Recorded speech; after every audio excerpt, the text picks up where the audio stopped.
I am here with Dawnette Palmore. She is a money coach and her business is Your Money on Purpose. She also has a great podcast with all kinds of advice and reflections on how can we approach money better.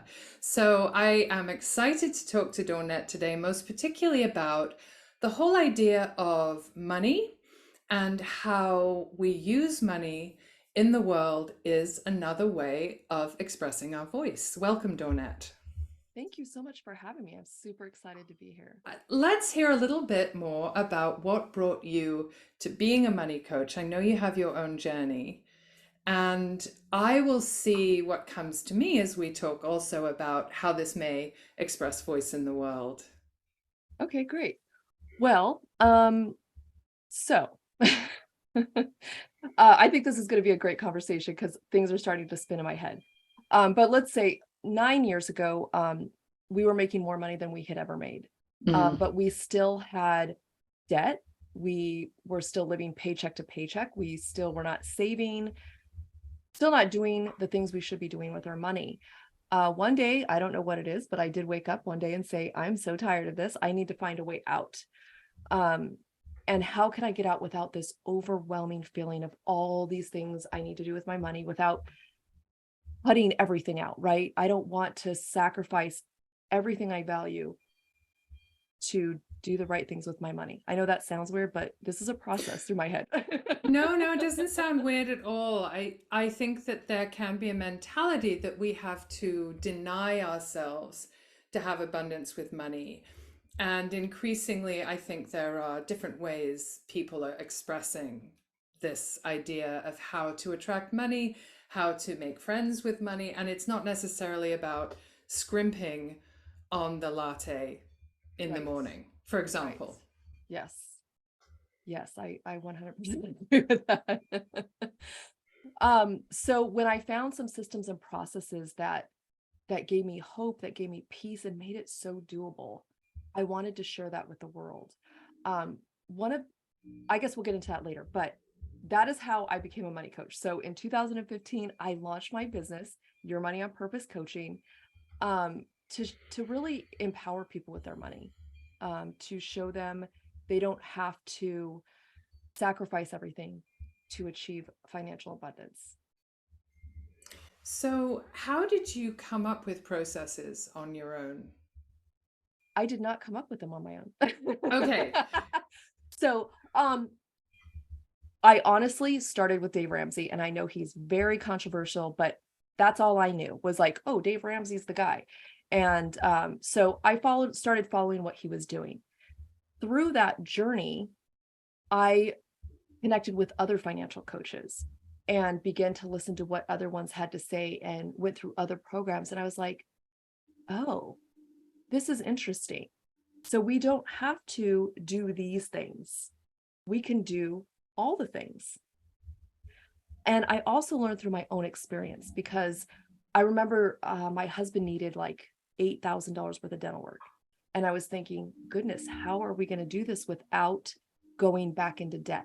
Mm. And so if you use Dave Ramsey's method, you don't do it, right? You pay off all your debt and then you do this stuff. And I was like, no, I'm going to stop um, being aggressive with my debt and we're going to cash flow his dental work. And that's what we did. We just made minimum payments and then we cash flowed. And guess what? We didn't even do it all at once. We did it. I was like, okay, we could do a little bit at a time. So we did a little bit at a time, and that's how we got through So, it. tell me what you mean when you say we cash flowed it. So we did not put it on any credit cards. We did Ah, okay. cash. Yeah. So, you took out amounts and you just paid it Yes. as you went. As we had it, then I'd say, okay, make Hmm. your next appointment. Let's get this next thing done. So, the And pivot was not getting into more debt, but neither were you going, I'm going to pay this whole amount at once and put it, which you normally might have done and put it on a credit card. Is that correct? right, right. So with it came some mindset changes, right? Some different thought patterns and thought processes of how I can get to the same goal. Did you lead this process with your husband?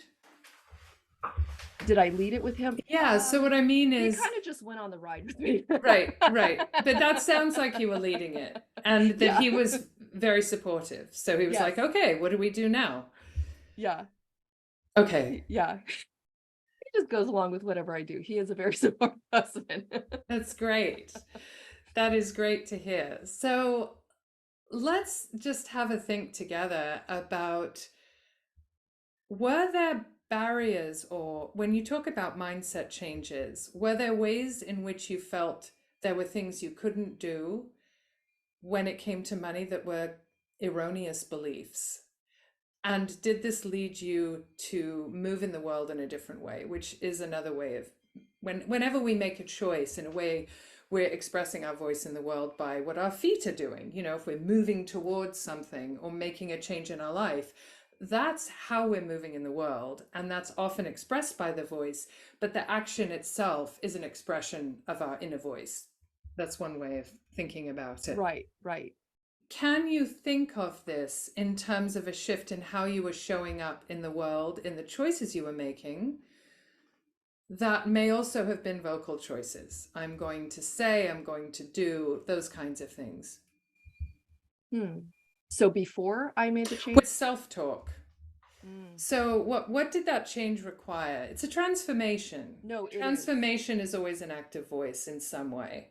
Yes. So whether it's self-talk, was there self-talk that occurred and you changed how you spoke to yourself? Did I change at the beginning? I think what I focused on was my goals.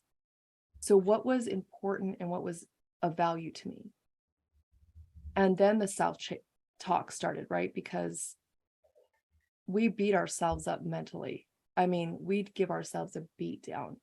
And I think until we become aware of that, then we can say, okay, that's not true. I don't want that anymore. I don't accept that. I don't believe it. This is what is true for me. So, what I hear you talking about is the critical voice. And with many of my clients, with all my clients, we're looking at whether there's an inner critic, and there usually is, that they may not even realize it's just whispering along. It's just the way you're habitually thinking. There isn't actually a consciousness around that. And then you have to tune into, what are you telling yourself? And I still do this with myself with the things I struggle with. I always recognize there's a negative message happening. And as I talked to you before the conversation, I'm really looking at healing how I approach money. And a lot of it is just how I feel or how I think about it. I don't think my behaviors are terrible, but I'm feeling very contracted, and that isn't drawing what I need into my life. And so I've had to look at what I'm saying to myself. So this is very much the world of voice when you're looking at the messages you tell yourself. Right. So I could say before, my thoughts were, that's not for you. You're never going to have, you can't afford. Those were the things I was saying to myself. The shift now is, how can I afford? How can I get there? How can I do this? What do I need to change? What do I need to focus on? So not telling myself I can't anymore, but how can I? That's part of the creative process as well.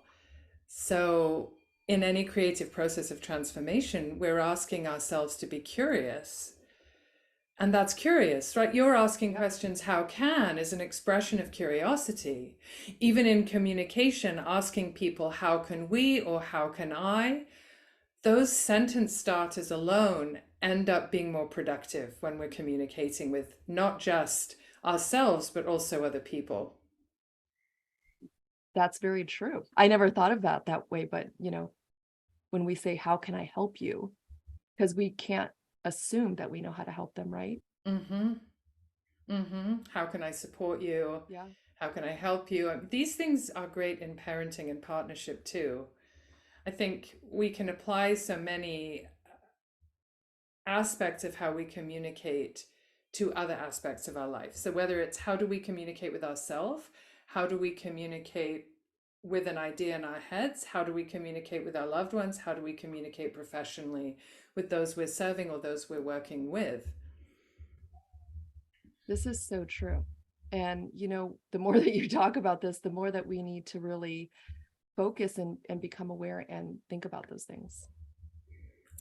So, would you like to share with us? I know you've thought about this, one of your more disempowered moments with voice. Yes. So I would say my most disempowered moment in my life was when I allowed somebody to mute my own voice. I gave my power away. I gave my voice away in a relationship for love, right? Not only did I tolerate and allow that, but I was exposing that to our child. Mm. And in that, that's going to teach him what, oh, this is okay. It's okay to let someone squash your voice. It's okay to let someone mute you. Thank God I snapped out of that. Was there one moment, you may not want to share everything about that situation, Yeah. but whatever you feel like sharing? Was there one moment? I had allowed him to pull me away from everything I knew. I was told to cut friends off, just all the abuse stuff that they do. And it wasn't, now that I look back, this was a blessing in disguise, right? His mother decided she was going to kick us out one night because she didn't like the way I was parenting our child. So she kicked us out. Well, that landed us out of that environment and way back into my environment. And that is where I found my power to say, I'm not putting up with this crap anymore. That's such an empowered story. I mean, what I find is that people's least empowered moments, and I've been in a relationship that had those aspects, so I completely understand, and I'm very happy not to be. Yeah. But so our least empowered moments become our most empowered moments. Yeah. If we're able to look back and go, that was, meaning in the past, a least empowered moment, we're now in a different place. So thank you so much for sharing that. Yeah, absolutely. And else, that's why we're sharing, right? To empower others, to help others. And, if you find yourself in that situation, reach out to somebody, get some help, and get your power back. And I think you're pointing really well to why people who are abusing try to cut you off from friends and family, because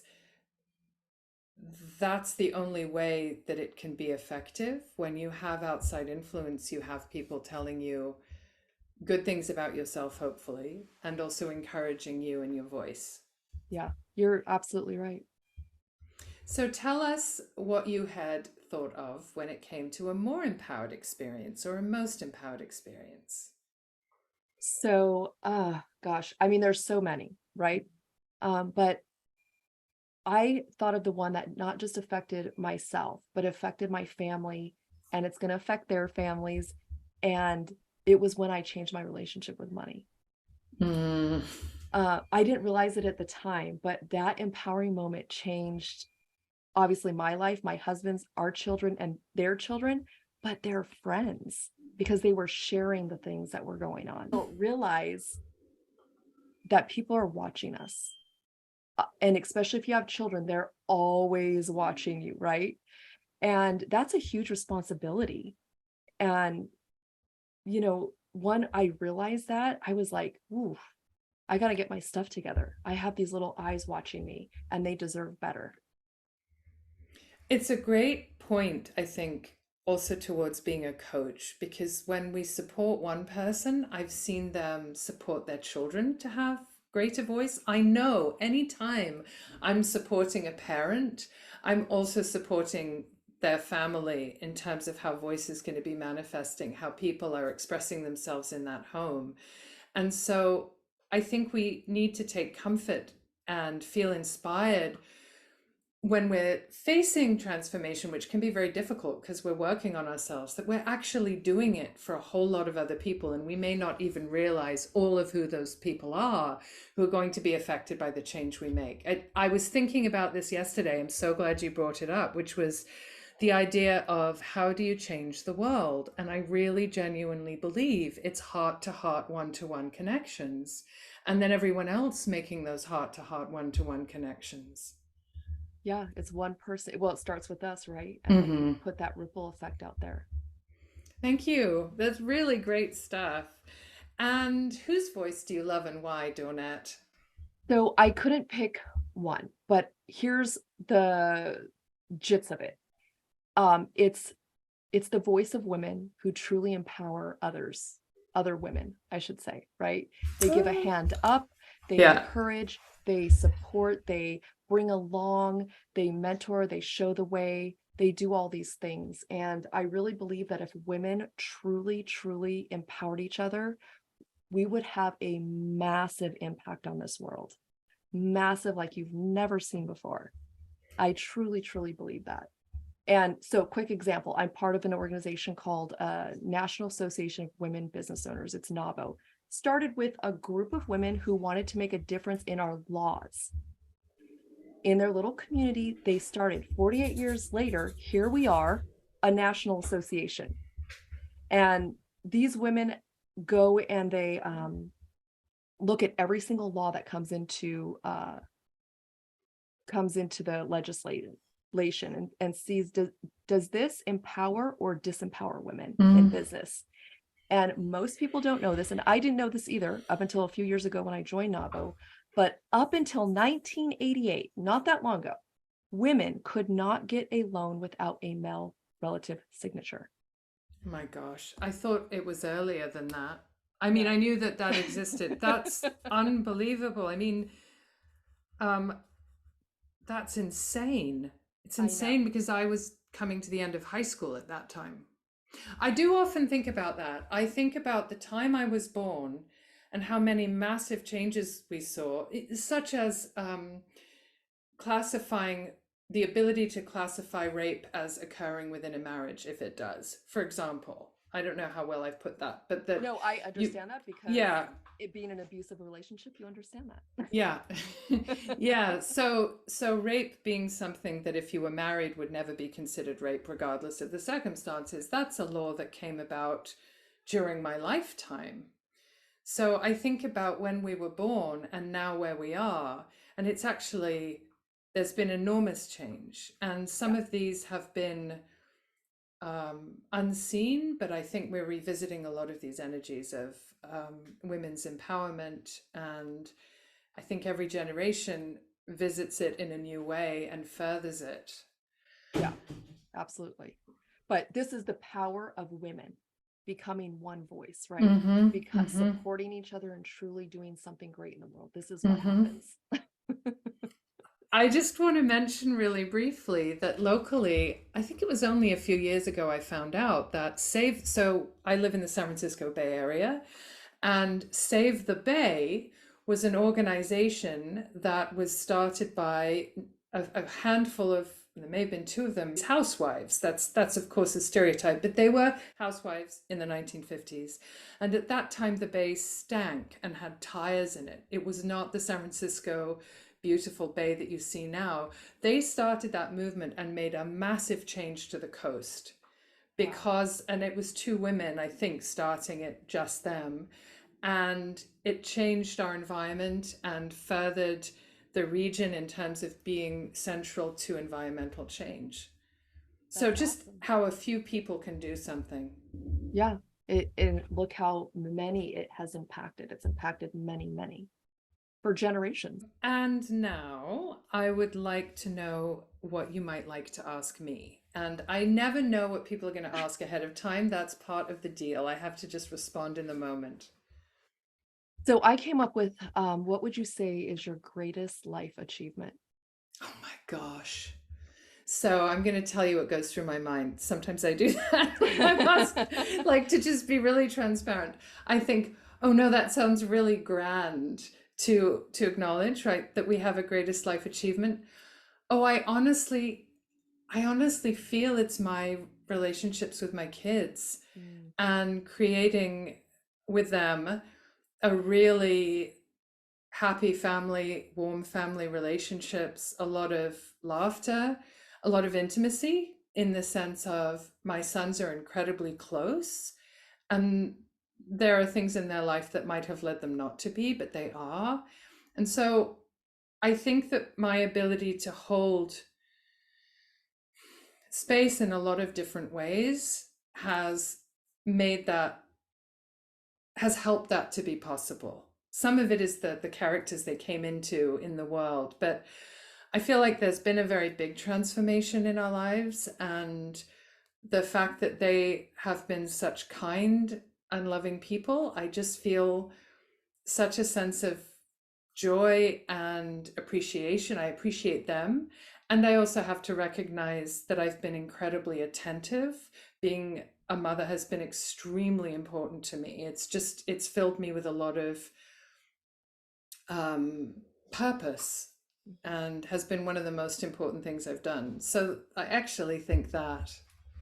I love that. That's sometimes the grandest things are the tiniest things. Yeah, yeah, it's not where I think that my relationships and being creative in relationship is actually where I feel most proud, even though I do other things in the world, but that's where I really feel deep satisfaction. I love it. As a mother, I totally understand. Yeah. Yeah, well, it sounds like you're very attentive to what is coming to your children from you and how you want things to be better when they're not going well. And things are not always going to go well. We're going to have challenges, but I love learning, and I think that's part of it. So I like navigating, I like learning, I like figuring things out. And so each time there's something new that comes up, I think, how can I handle this in this way? How can I navigate this? And so it certainly exercises my curiosity and my mind. Yeah. I think that comes with maturity and the constant evolving and transformation that True. we go through. True. I think also transformation is a very important word. I would think for both of us, it's a word that resonates. And I think for some people it doesn't. I think that I know for myself, and I think this is true for any coach, anyone who's coaching, the idea of transformation is going to be part of what they're bringing, even if they may not talk about it in that same way. Yeah. So I really connect with that in you as well, and what you're bringing to your clients. You know, life is about growth. And I think John Maxwell said, if we're not growing, we're dying. I think that's what we're here for. Yeah. I think that's what we're here for. We're here for other people, right? We're not here just for ourselves, to provide a service, to fulfill a need of others. Thank you so much for sharing your commitment to service and also sharing a bit of your own life with us, Dawnette. And tell us how we can find you. You can find me in all the places, Your Money on Purpose. So LinkedIn, Instagram, Facebook, my podcast, my website, it's all Your Money on Purpose. And I will make sure that all your links are in the notes, so you can check that out below this video if you're watching on video, and below the podcast. Thank you so much, Dawnette.